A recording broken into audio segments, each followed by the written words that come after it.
Bom, dando continuidade sobre os conceitos de ligações químicas, nós vamos trabalhar agora com a questão das ligações covalentes e das ligações moleculares. O que tem que ficar bem claro? Olha essa animaçãozinha aqui. O que está acontecendo? A gente está observando que os elétrons estão em constante movimento e nesse constante movimento passam 2 elétrons pela eletrosfera do hidrogênio e aqui está interagindo uma quantidade de 8 elétrons pela eletrosfera do oxigênio ao mesmo tempo. Então, isso o que simboliza? Que está acontecendo compartilhamento de elétrons. É isso mesmo. O compartilhamento de elétrons é existente quando você tem 2 átomos e esses átomos são átomos não metálicos, certo? Então, na hora que eu tenho esses elementos que são não metálicos, pelo fato deles terem uma eletronegatividade digamos que um pouco alta, né, dependendo de cada um dos elementos, esses elétrons eles tendem a ficar circulando no compartilhamento eletrosférico entre eles.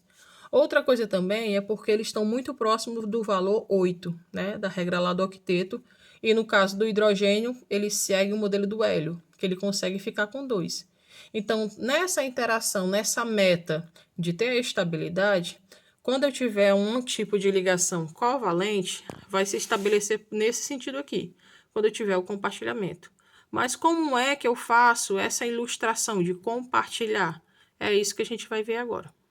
Como foi falado antes, eu tenho que ter interação entre não metal com não metal para gerar uma ligação covalente.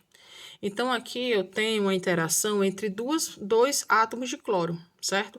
Regi, a ligação covalente pode ser o mesmo elemento químico? Pode sim.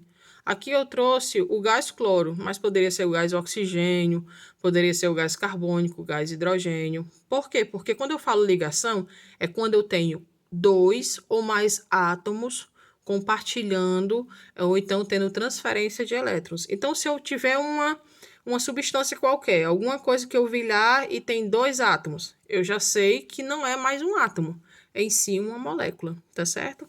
Então, nesse sentido aqui, ó, vamos analisar. Aqui simbolizamos os 7 elétrons pertencentes ao cloro. Lembrando que para ele atingir 8, ele precisa somente de 1. Ambos precisam de 1. Então, o que é que ele faz? Ele se aproxima um do outro. Na hora da aproximação, ele faz aquele efeito lá da animação anterior. Eles dividem a eletrosfera. E nessa divisão de eletrosfera, ele consegue saciar a necessidade dos elementos que estão participando.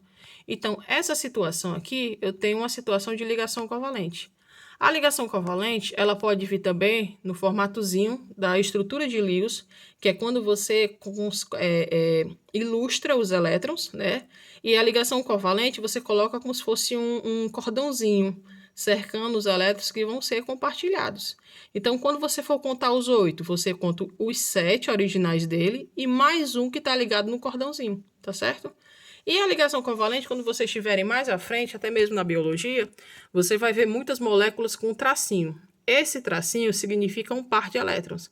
Então, para você não ficar toda a vida desenhando esse pontinho, utilize o tracinho. O tracinho é um par de elétrons. Um elétron do cloro e outro elétron do outro participante. No caso aqui, o outro cloro. A ligação covalente, ela pode vir de 3 maneiras. Ela pode vir no formato simples. O que seria isso? É quando você só tem um par de elétrons sendo compartilhado. No caso aqui, eu tenho uma moléculazinha do hidrogênio com o cloro. Ó, o cloro com seus 7 original e o hidrogênio só tem 1. Lembrando que a meta do hidrogênio é ter a camada do hélio. Então, a camada do hélio não é 2. Então, ele vai apenas com um par aqui, ele já fica saciado. Já o cloro tem os 7 mais 1 do par aqui. Então, ele também está seguindo a regra do octeto. Aqui eu tenho a molécula da água. Molécula da água, eu tenho que o oxigênio, ele tem 6 na sua origem. 6 para 8 faltam 2. Então, ele vai pegar e interagir com um átomo de hidrogênio de um lado e o átomo de hidrogênio de outro lado. Então, aqui eu tenho 2 átomos de hidrogênio. Mas, porém, com cada átomo é uma ligação simples. Uma ligação única. É um único par de elétrons. A ligação dupla é quando você tem 2 pares de elétrons sendo compartilhados pelos átomos. No caso aqui, eu tenho o gás carbônico. Eu tenho o carbono, sendo o elemento central, ao qual ele tem 4 elétrons na sua origem. 4 para chegar em 8, ele precisa de mais 4, não é? Então, se ele precisa de mais 4, ele vai pegar e se ligar com 2 aqui e 2 aqui. Ele forma duas duplas. Então, ele conseguiu saciar tanto a necessidade de estabilização do oxigênio, porque é 6 mais 2, 4. 4 aqui, com mais 2 aqui, com mais 2 aqui, fechou em 8 do carbono. E a mesma situação desse segundo oxigênio. Aqui, ó, o nosso gás oxigênio. Ele tem 6 de origem, mais 2 da dupla. Então, finalizou com 8. Conseguiu saciar também, se estabilizou. Quando eu tiver a ligação tripla, eu tenho o quê? Eu tenho interação com 3 pares de elétrons sendo compartilhado pelos átomos. No caso aqui, ó, o nitrogênio por si só, ele tem 5. 5 de origem. Porém, com a ligação, com a divisão na eletrosfera, ele vai ter, então, conseguir atingir os 8. Para finalizar aqui, eu trouxe para vocês os modelos que podem aparecer de fórmulas relacionadas às ligações covalentes. Só lembrando, quando eu tiver 2 ou mais átomos, esses 2 ou mais átomos não serão mais elementos químicos, serão sim moléculas ou então compostos. No nosso caso aqui, como eu tenho 2 ou mais átomos iguais ou diferentes, eu tenho moléculas que são simples e moléculas compostas, ao qual essas moléculas simples, elas podem vir no formato molecular, formato eletrônico ou estrutural. Molecular é quando você só dá as quantidades dos participantes.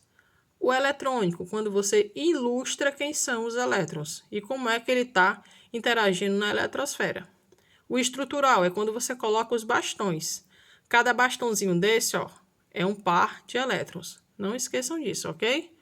Pronto, meu povo. Valeu e até a próxima.